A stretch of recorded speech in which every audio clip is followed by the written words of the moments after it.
How's it going, guys? Today we're going to go over the cost of ownership in the first year of this 2008 Range Rover Sport HSE. It is my commuter vehicle, and I know it's silly to have this as a commuter vehicle because it sucks on gas, but it's super comfortable, rides great, and does great in the snow. So don't have to worry about getting to and from work, except for thinking about the overall unreliability of the Land Rovers. But anyways, the bulk of my maintenance or repair costs has gone to the coil suspension conversion, which cost me around $1,800. And that was done in the second month of ownership because while we were driving, the air suspension went out on us and it lowered itself to access height. So that was not fun. I didn't want that to happen again, so I went ahead and did the conversion. And to anyone that's thinking about doing one, if you don't off-road a whole lot and you're just driving it around town, I would go ahead and get one. It's such a relief not to have to worry about your suspension going out. And a lot of people will not agree with the coil suspension conversion and say that it's not a Land Rover anymore, but I don't really agree with that because, I mean, there was a time where Land Rovers didn't have air suspension, like before the 90s before the 90s-ish. And it's fine. If it better suits your needs and you want to drive a Land Rover without having to worry about the suspension, I would go for it.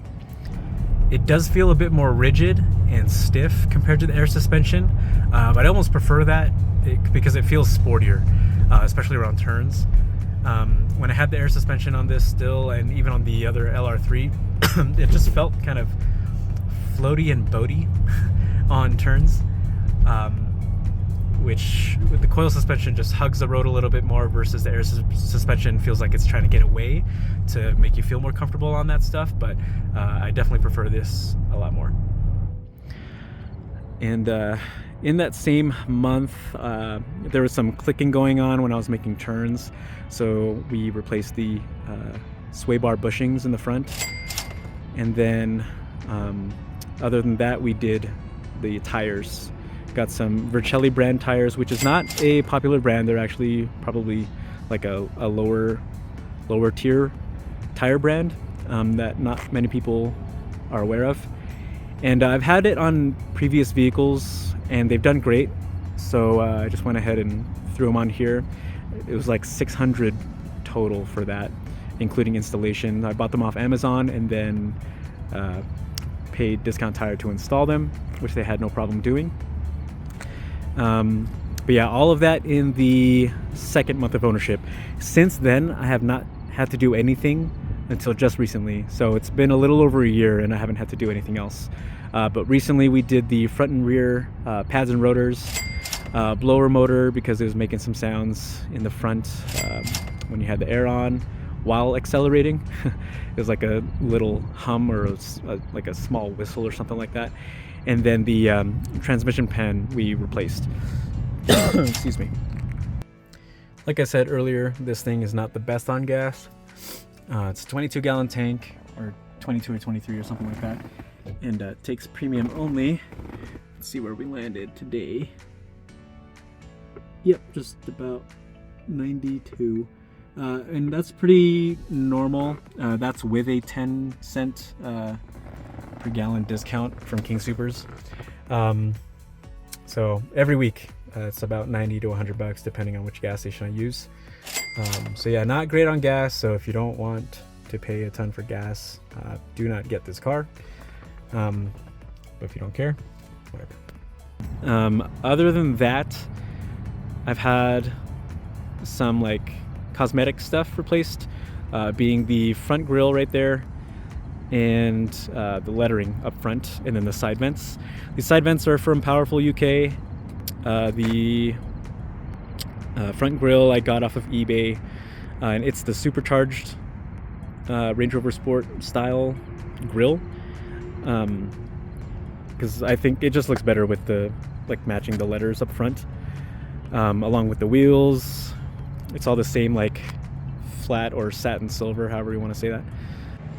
I've also added these sweeping LED lights for the signals, and then from Powerfuluk also these gloss black door handle covers. The other ones were gray and they just were kind of beat up as well, so I think this just looks better overall. I had to throw an exhaust on because when I first got the car, I thought it just had like some, I don't know, some aftermarket exhaust because it was super loud in the cabin and all that. But it just didn't have an exhaust on there. So when I had to do emissions, I went to a shop and threw some pipes on there, and it sounds a lot better, and it's a lot quieter on the inside too. The other thing I'm forgetting, when I bought the car, this tow hitch cover was not there either, and then this bar had the lettering, but it was missing the R, and they were kind of like just kind of beat up. So I had a shop remove the letters and wrap this in black, which has not held up great at all, and then put the letters up top, or I bought some letters and had them put them up top. It just looks better.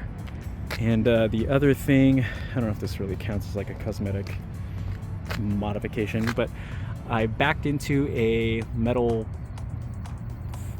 like pulled fence back where I live, and it cracked the housing and all these pieces fell out. But then I went to like Advanced Auto and bought this. I don't even know, they just have like a bunch of strips for, I guess, things like this specifically, but from far away you can't even really tell that it's cracked or broken or whatever, so I'm just gonna leave it. I thought about getting the, I don't know, like black or smoked taillights, but no need to add more cost to this thing, even though I really don't think it's cost me that much. If you're not including the coil suspension conversion, it's been pretty reasonable. But yeah, other than that, I've got, let me go this side. I've got a bunch of crap in the car,